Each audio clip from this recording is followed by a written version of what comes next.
If my mother, who went through hell, never broke down, how can I ever break down? She told you to put butter on your lips. That's right. Even when you're feeling hungry, don't tell the world you're feeling hungry. Your books, your articulation of your thoughts, all of it is about promoting yourself. How would you respond to it? The whole point of writing is to make sure that people read them. At the end of the day, whatever I'll be judged by will be what I've written. I would encourage all my fellow Singaporeans to engage in shameless self-promotion by writing books.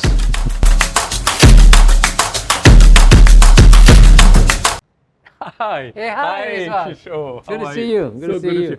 Snazzy jacket. Here's going to be a drink for you and for me. There we go. Good. Thank My you. favorite drink. Thank you very much. Whiskey soda. Cheers to a great interview. Thank you. Kishore, my dear friend, welcome to this interview, to Inconvenient Questions. I will try and make it as uninconvenient as possible. Right. First and foremost, congratulations on the launch of your 10th book. Is it your 10th book? 10th book, yes. Yeah, and it's amazing that you have written 10 books over a period of, what, 26 years?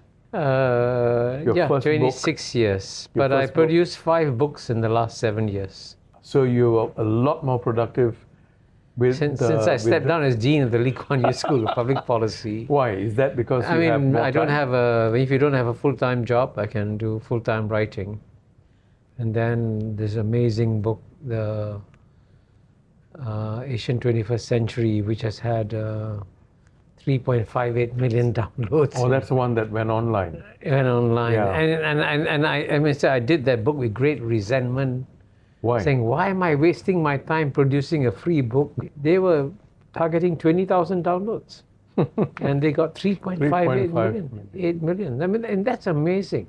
Now, In 160 countries, by the way. it's amazing. I was going to ask you, because one would think that it mainly the Chinese who would download, and that's probably where the numbers came from. But you're saying more than 100 countries. Well, I can tell you the top 5 countries. Yeah. And by the way, this book was in English, not in Chinese. The country with the largest number of downloads was Malaysia, about 700,000. Singapore, with 600,000. 600,000. I had no idea that Singapore had 600,000 book readers. Amazing. Did you have a Number lot of 3, pictures of Number you? 3, no pictures at all. 0 pictures. All as is. None of my books have pictures. And then the third one was, I think, United States. Number 4 was Australia. Number 5 was China. So, Kishore, let me take you to the most recent book you launched, your memoir. It's titled Living the Asian Century, an Undiplomatic Memoir, right? Now, you were very blunt, actually, about yourself. I was quite surprised when I read that in your early transcript. You said, and I quote, "I must have come across as being very cocky and self-confident, and when you are cocky and self-confident, you invite detractors." You said that. You know, I must confess, the first time I met you professionally was when I was a producer in Current Affairs Division in SBC in 1984, and I did think you were cocky. And I did think you were cocky because you had a smirk, and you also did not look at me when you spoke to me. You know, there was an eye contact, you know. So, quick question. You project yourself as being very self-confident, but I read it as seriously insecure. Were you? Well, but in my book, I describe how insecure I was. You know, when you come from a very humble upbringings, and I try to describe, as you know, my humble upbringings. When I went to school at the age of 6, I was put on a special feeding program because I was technically undernourished. Now you can see I'm overnourished. And you were on the milk program, right? And yeah, the principal called about 12 boys. I mean, there must have been maybe 100 boys who joined the school, primary one. And the only 12 were selected to go to the principal's office at recess time, and there was one pail of milk, one ladle. So all 12 boys drank from the same ladle, passing on our germs to each other, which is No good. wonder you're so strong. Because you develop your immune systems. Yes. And, you know, our house had no flush toilet. This is your house in Onan. Onan, 179 Onan Road, which is amazing. The house is still there. Yeah. It's quite shocking. It hasn't been torn down. And we were paying rent of $17.60 a month. But even that was a challenge. And when my dad lost his job and borrowed money, the debt collectors would come to our house. And sometimes when the Chinese gangsters came, my dad would look terrified and roll under the bed when they came, you know. So we lived through a lot of stress. There was no flush toilet in the house. The guys coming in the morning to remove the cans. So it was a very different Singapore that I grew up in. So, and made you tough and tougher yeah, and I think more no, resilient? but in fact, you know, one of the best blurbs I got from my book was one from one of the most famous men in the world. His name is Martin Wolf. He's a chief economics commentator for the Financial Times. And initially he was hesitant to give me a blurb, but after he finished reading the book, he gave me this incredibly enthusiastic blurb. And then he said, Kishore, you know who's the real hero in your memoirs? I said, who? He said, your mother. And it's true, because my mother went through hell. You know, as a child, you don't experience the same kind of hell that the parents go through. And to me, what I always remember is that no matter how amazing the pressure on her was, no matter how, when you live in a broken, dysfunctional home, the daily pressures, she never broke down. Right. So for me, my motto in my life was that if my mother, who went through hell, never broke down, how can I ever break down? You know? So, and in fact, there was an interesting line, right? She told you to put butter on your lips. That's right. And smile. And she taught us that even when you're feeling hungry, don't tell the world you're feeling hungry. Just put some butter. Actually, I think what she would have said probably was ghee. Put ghee on your lips and smile and tell everyone you're very well fed, you know? Yeah.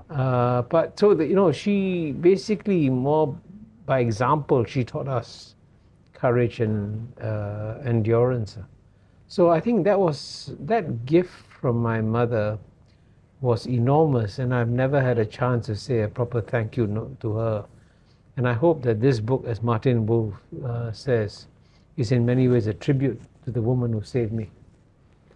I think that explains, to me at least, that explains how you have often bounced back even when you are punched in the nose.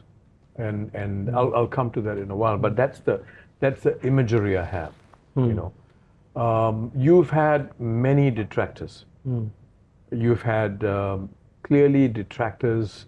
I want to submit an entry into the Guinness Book of World Records.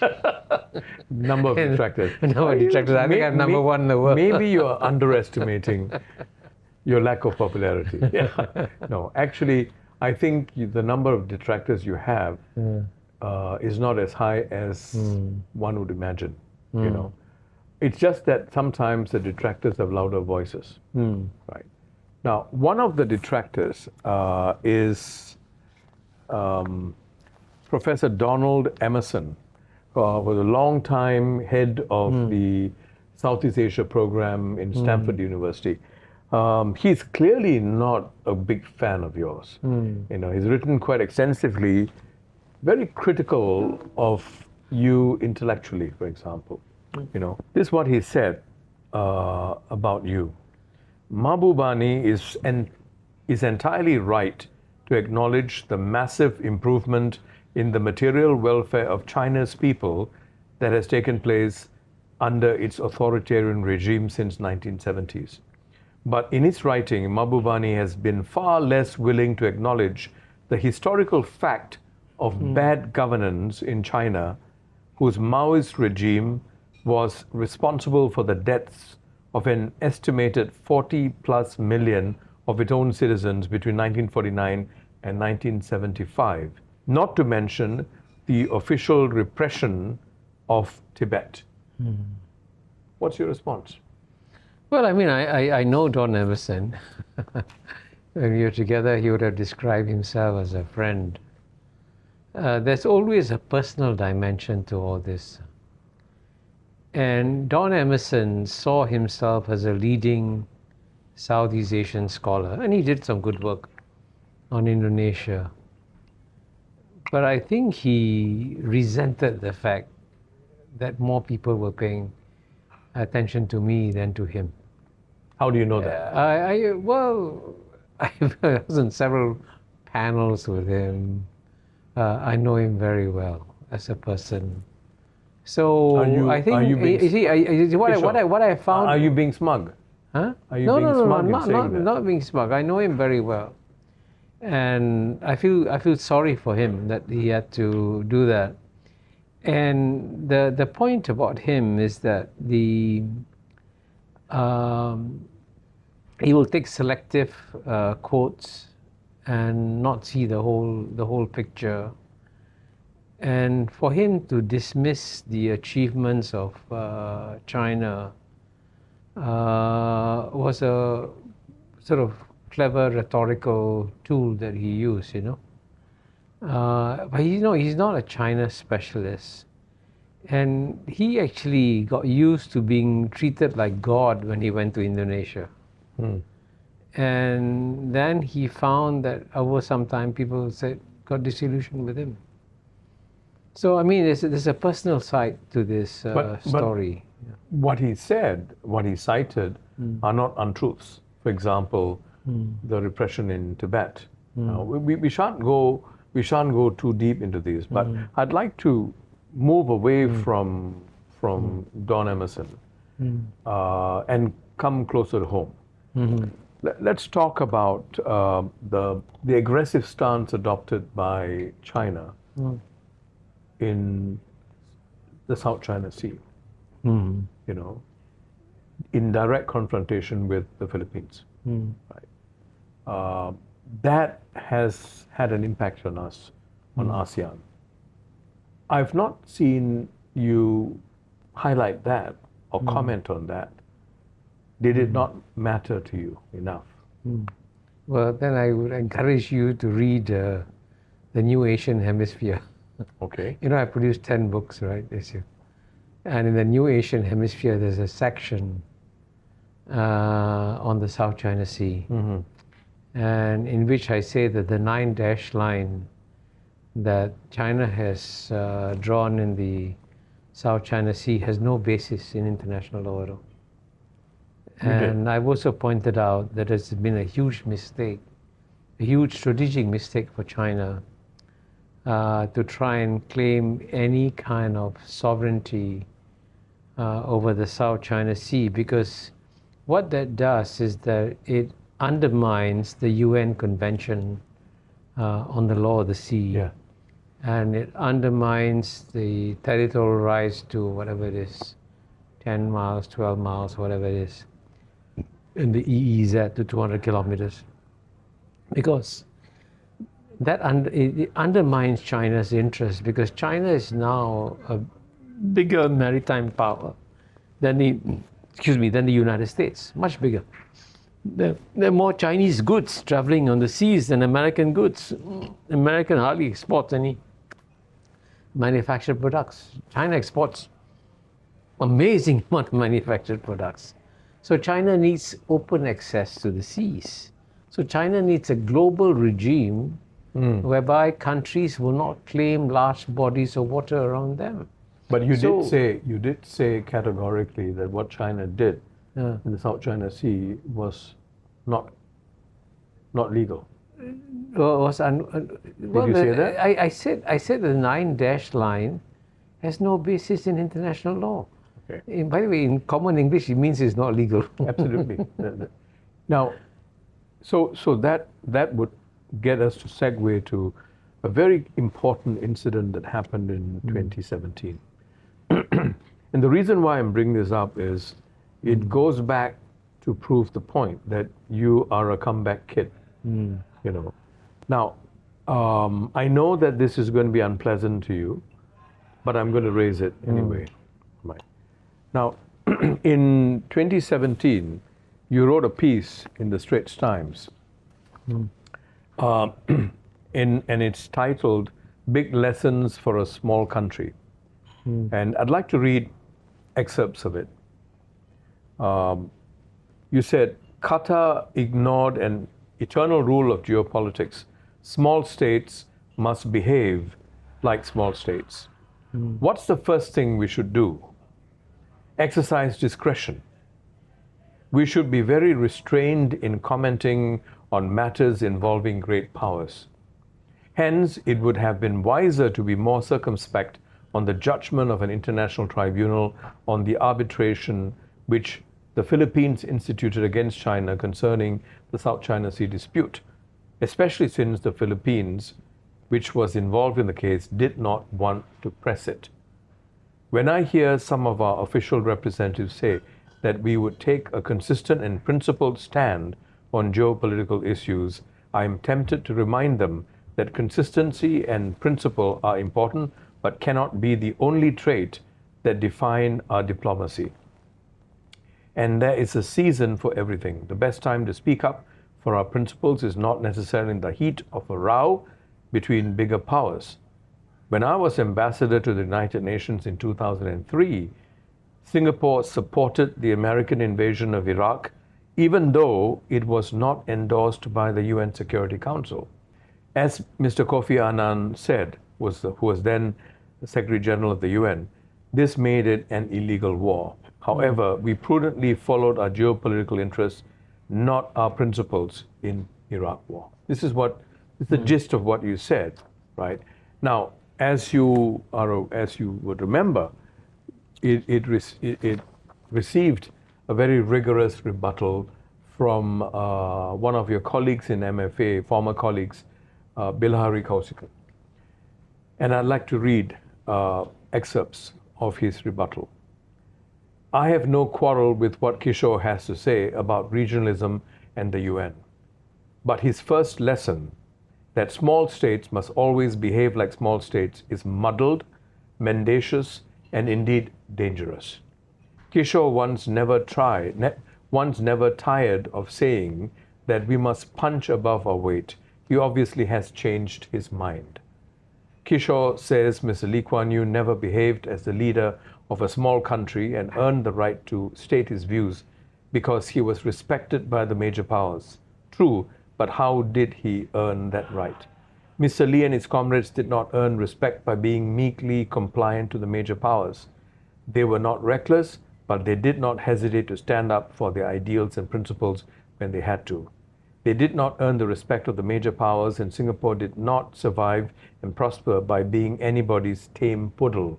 In 2010, then PRC, China's Foreign Minister Yang Jiechi, at an ASEAN meeting was reported to have publicly and pointedly reminded ASEAN that China was a big country, staring at then Foreign Minister George Yeo. Mr. Yeo reportedly stared back. I am profoundly disappointed that Kishore should advocate subordination as a norm of Singapore foreign policy. It made me ashamed. I know you chose at that point in time, in 27, not to respond because it would have escalated the matter and turned ugly or uglier. But this is an opportunity for you to respond to it. Perhaps not to Bilahari per se, but respond to the situation and perhaps shed some light on your motivation for writing that article. Well, why don't I tie it to the writing of the book? Because since you mentioned Mr. Lee Kuan Yew, one of the reasons why I wrote this book is that many Singaporeans, especially the young Singaporeans, don't understand how incredibly brilliant, shrewd, and wily the three founding fathers of Singapore were, especially Lee Kuan Yew, Goh Keng Swee, and Rajaratnam.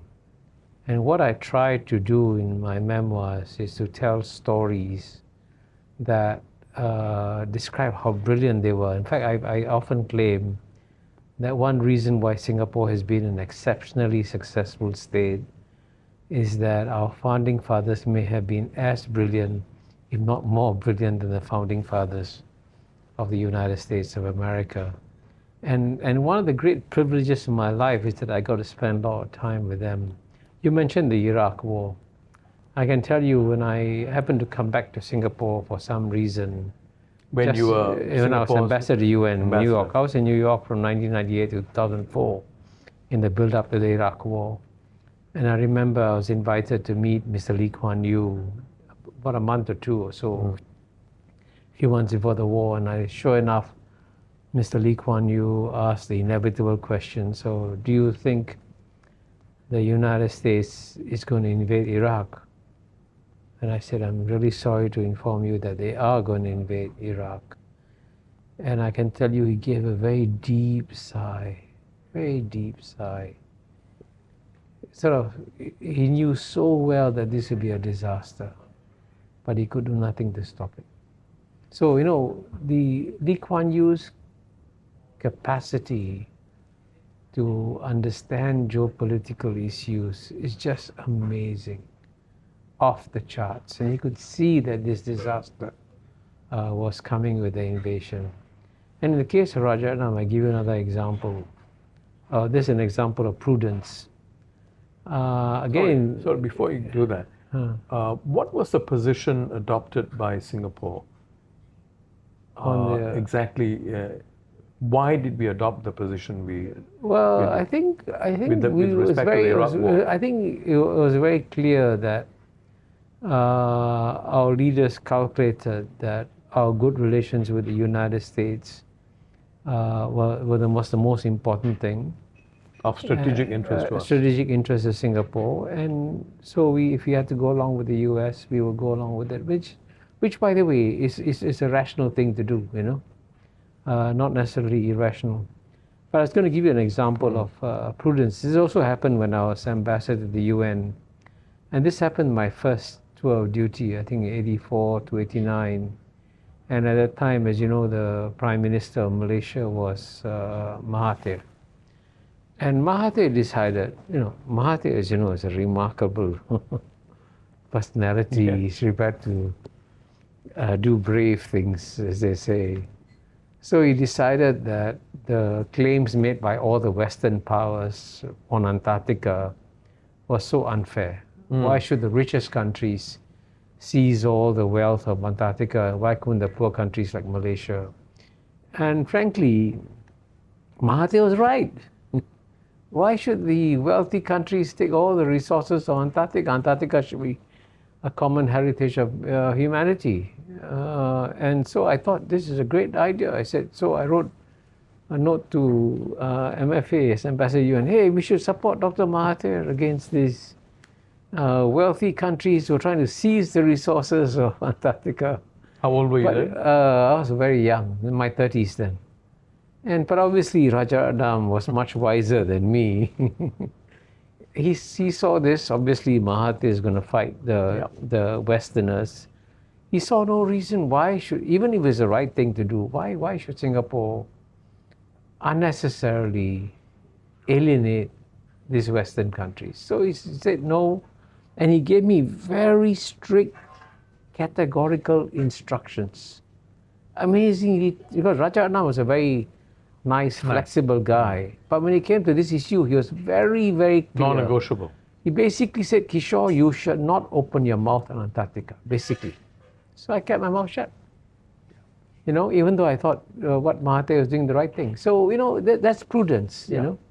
So this is where I think our leaders, Lee Kuan Yew, Goh Keng Swee, and Rajaratnam, were amazing geopolitical masters. And frankly, I believe that I could not have written 10 books if I hadn't sat at the feet of these three masters and learned from them it's an art, it's not a science, it's an art. Okay?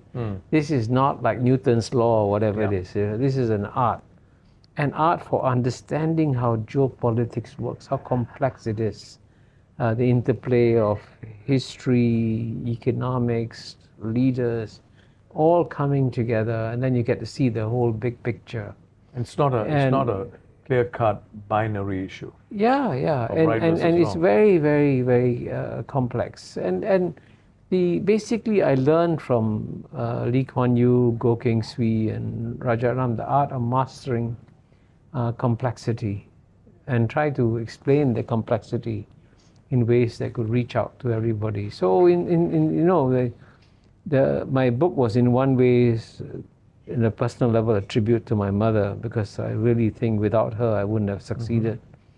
But at the same time, my book, I also hope, is a tribute to Lee Kuan Yew, Goh Keng Swee, and Rajaratnam, because looking back now, I'm amazed at how much I learned from them. Was that the point broadly that you were trying to make in your 2017 article? Well, I think it's very clear. I think looking back now, especially when listening to the way you read it, I've forgotten. I think if I had been smarter, I would have phrased everything a bit more diplomatically. So I failed in diplomacy. How would you have phrased it differently? Just out of curiosity. Actually one thing I didn't do, which some of my friends told me. I know I have many good friends, and some of them said to me, Kishore, you should have sent me the article for vetting, and I would have helped you, put it in and that was a mistake I made. I wrote it unfortunately, I wrote that article in a hurry and sent it off in a hurry. And looking back now, I realize it's prudent when you write an article out, always let it sit for a while and then come back to it. That's what I should have done. It was gracious of you.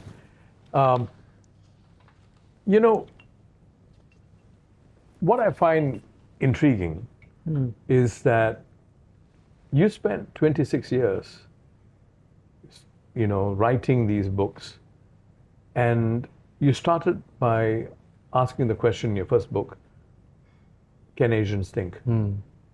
And right through, your thesis has always been, is going to be an Asian century, a Pacific century. And that suggests, therefore, that China, or perhaps China and India, could at some point overtake many Western countries. If I were a Western country, and book after book, if I were USA in particular, book after book is critical of me, is suggesting that my days are numbered. Why should I not declare you persona non grata? Were you? What was the reaction you got from the USA and many parts of Europe in your thesis, which was dogged and consistent for 26 years? Well, I think the answer to your question is actually provided on the back cover of every book that I produce. Even Can Asians Think? Got an endorsement from Henry Kissinger. So, by the way, that's my favorite book. Yeah, the interesting question to ask is, why have my books been endorsed by some of the leading thinkers in the West? And this is the great paradox about the West, you see. And I think people in the West who read my books understand that I'm not trying to demolish the West. They understand that I'm a friend of the West in telling the West, you lost your way, right? You're making some huge mistakes. And the mistake they're making is a very simple, fundamental mistake, which the more thoughtful observers agree with me, that the past 200 years of Western domination of world history has been a major historical aberration. You know, from the year 1 to the year 1820, the two largest economies of the world were always those of China and India. So the past 200 years, where initially Europe took off, North America took off, have been an aberration. And the reason why I'm so glad to be alive today is that I feel glad I'm alive to see, on the one hand, the end of Western domination of world history and the return of Asia. And this is a remarkably exciting time. So what's driving the writing of my books is an awareness that I'm living at an amazing historical moment of history. And at the same time, my friends in the West who are trying to understand Asia believe that the one person who can explain the rise of Asia to them is me. And if you look at the blurb that Larry Summers gave me for the New Asian Hemisphere, he said, Larry Summers, who was the former U.S. Treasury Secretary, former President of Harvard, former Chief Economist, World Bank, said in the blurb that, 300 years from now, the big story that the world will be talking about will be about how Asia returned at this time. And if there's one person who can explain it to us, it's Kishore Mahbubani. But Kishore, how would you respond to your detractors or your critics that you've lost your objectivity in the process? Perhaps you've become too close and perhaps even fallen in love with your thesis, that you are not able to, even with the best effort, to see objectively that China also has with its strength, it has its flaws. Have you lost that neutrality somewhat, you think? I mean, it's a fair question. What's your response? Can you name me one nation without flaws? No. I mean, every nation has got its flaws. But some nations have more than their fair share. The more thoughtful, why would very thoughtful people endorse a book like Has China Won, right? And by the way, one of probably the greatest strategic thinker that America has produced in the last 50, 60 years was Henry Kissinger, right? And in my book, Has China Won, I make it very clear that the whole book rests on a central premise given, an insight given to me by Henry Kissinger, which is that in this contest that's developing between US and China, the United States doesn't have a comprehensive long-term strategy for managing the US-China contest, but China does have a comprehensive long-term strategy. And people who think that this is, I say that is from Kissinger, and all you have to do is read Kissinger's book on China, and in the first chapter, he explains at greater length what I say in my book, Has China Won? I mean, so you wouldn't characterize Henry Kissinger as pro-China for saying that. Actually, both Henry Kissinger and I are telling our American friends, hey, wake up. You don't have a strategy. The other side has a strategy. And the biggest mistake that United States is making is not overestimating China, they're underestimating China and what China is doing. Now, obviously, if I am pro-China, if I think China is going to win, I should keep quiet. But I'm telling my American friends, wake up.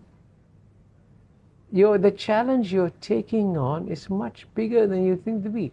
This is not a contest between the United States and the Communist Party of China. This is a contest between the United States and a 4,000-year-old civilization that has been here much longer. And by the way, I can tell you this, when I was invited by the Harvard Kennedy School to deliver the annual lecture. By the way, the first two people to give an annual lecture was President George H.W. Bush and Mr. Gorbachev. So I was in that group who delivered that lecture.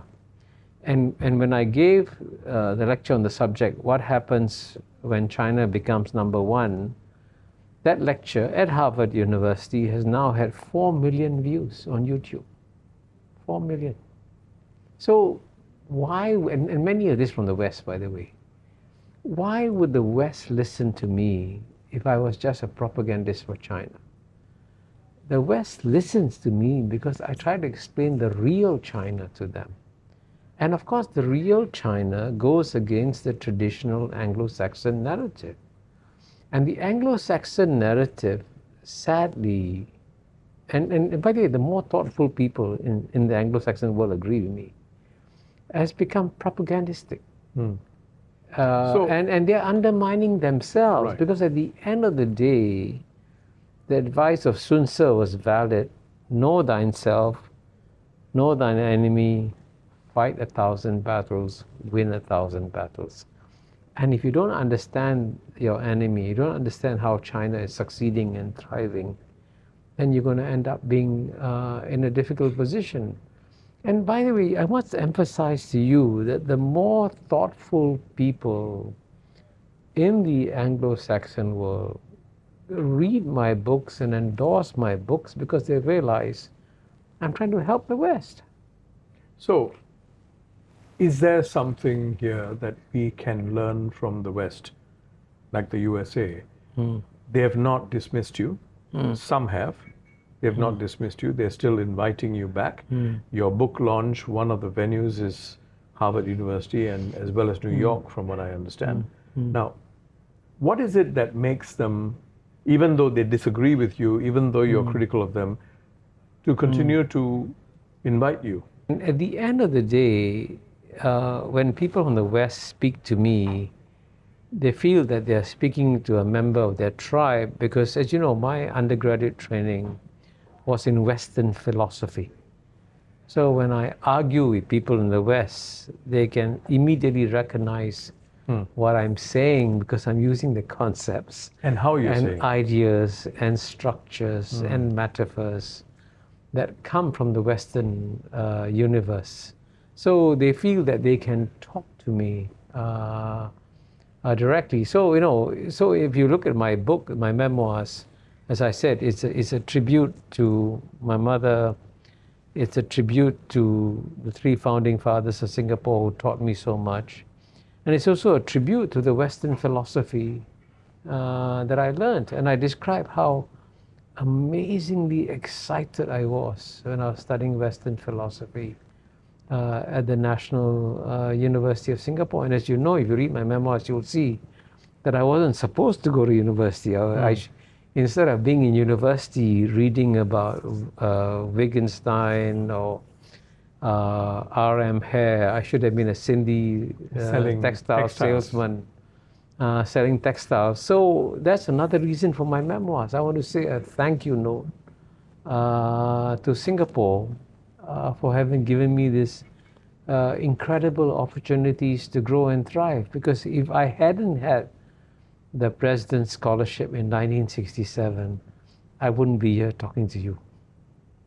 Some people have said that you are, it's all about self-promotion. Your books, your articulation of your thoughts, the manner in which you articulate them, all of them is about promoting yourself. How would you respond to that? Well, I would encourage everybody to promote themselves. In fact, when I was dean of the Lee Kuan Yew School of Public Policy, I used to tell the young academics, okay, and I say, you're writing all these things. They're wonderful. But if nobody reads them, what's the point? The whole point of writing is to make sure that people read them. And at the end of the day, if you carry out self-promotion, And if you promote a whiskey and it tastes terrible, nobody will buy it, even if you promoted it 1,000 times. So the question, therefore, is, there is an open marketplace of ideas globally. Anybody can compete in it. Anybody can compete in it. Why do some people keep getting invited back to the leading universities, to the leading fora?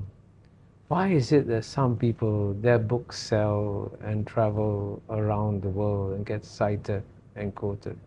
So it's not self-promotion. You're promoting ideas that resonate with the world. At the end of the day, I'm not promoting my personality. At the end of the day, I say, read what I've written. And that's what I hope your viewers will do. Because at the end of the day, whatever I'll be judged by will be what I've written. And I can tell you, by the way, that the big lesson I have learned in life is that you can write articles. Articles disappear overnight. But books are these enormous arrows that you shoot into the future. They can be cited 10, 20, maybe even 100 years from now. So I would encourage all my fellow Singaporeans to engage in shameless self-promotion by writing books. Kishore Mahbubani, thank you. Thank you. Thank you.